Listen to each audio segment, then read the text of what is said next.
আমাদের হচ্ছে একজনই রায়হান রাফি, একজনই এরকম ট্যালেন্টেড পারসন, আরো অনেকেই আছে, অনেকে ছোট করছি না, বাট রায়হান রাফি ইজ রায়হান রাফি। তুফানি ডিরেক্টর রায়হান রাফি এখন বকা খাবো কিনা আমি জানি না, এটা কালকে বুঝতে পারবো। আমি খুবই ভয়ে আছি। আমার আসলে বলতে গেলে এটা প্রথম ওয়েব সিরিজের আগে আমি কাজ করিনি, এবং সবার সাথে আমার প্রথম কাজ, একজন বাদে, সে হচ্ছে রায়হান রাফি, যার সাথে এর আগে দুইটা কাজ হয়েছে আমার। আর বাদ বাকি যারা যারা আছেন, রুবেল স্যার, সালাউদ্দিন বাবু স্যার, যারা যারা আছেন সবার সাথে আমার প্রথম কাজ, এবং সবাই অনেক সিনিয়র আর্টিস্ট, এবং আমার হাতটা এখনই কাঁপছে।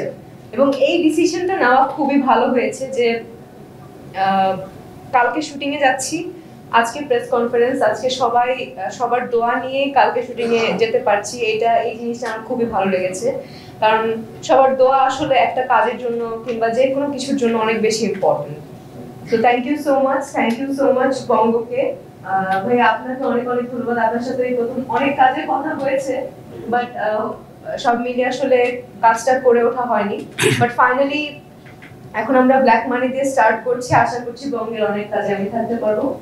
এবং রায়হান রাফি ভাইয়াকে নিয়ে কি বলবো, ওনাকে নিয়ে আর স্পেশালি কিছু বলার নেই।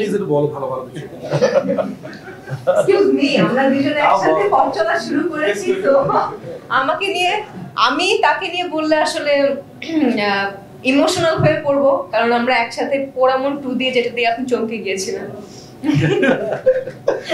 পোড়ামন 2 দিয়ে শুরু করেছি, দহন করলাম, এখন ওয়েব সিরিজ ব্ল্যাক মানি করছি। তো আশা করছি ভালো কিছু হবে, কারণ রাফি পূজা জুটি আসলে অনেকেই চাচ্ছিল যে অনেকদিন ধরে রাফির কাজ করছে না, রায়হান রাফির কাজ করছে না, কিংবা রায়হান রাফির কাজ করে ওঠা হচ্ছে না পূজার। তো অনেকদিন পর, অনেক বছর পর কাজ করছি, আমার হাত পা কাঁপছে, কারণ সেই পোড়ামন 2 কত বছর আগে করেছি, নতুন ছিলাম, যেটা বুঝিয়েছে সেটা করেছি। এখনকার যে রায়হান রাফি, এখন যে তুফানি রায়হান রাফি, তার সাথে কাজ করার অভিজ্ঞতাটা কেমন হবে এখন আমি বুঝতে পারছি না। না জানি কত বকা খাই আমি শুটিং সেটে। প্লিজ তারপর আমাকে বকো না, একটু বুঝিয়ে বললাম, আমি বাচ্চা মানুষ, ভালো করে ট্রাই করবো। অনেক অনেক ধন্যবাদ আপনাদের সবাইকে। দোয়া করবেন সবাই যাতে ব্ল্যাক মানি আসলে অনেক সুন্দর করে কাজটা করে এসে ওয়াইট করতে পারে। খুব সুন্দর স্টোরি, আর রায়হান রাফি স্টোরি নিয়ে কোনো কিছু বলার নেই আসলে এরকম ভাবে। তো দোয়া করবেন সবাই যাতে কাজটা ভালো করে করে আসতে পারি এবং আপনাদেরকে সুন্দর করে দেখাতে পারি। আমি যখন এর আগে দুইটা কাজ করেছি,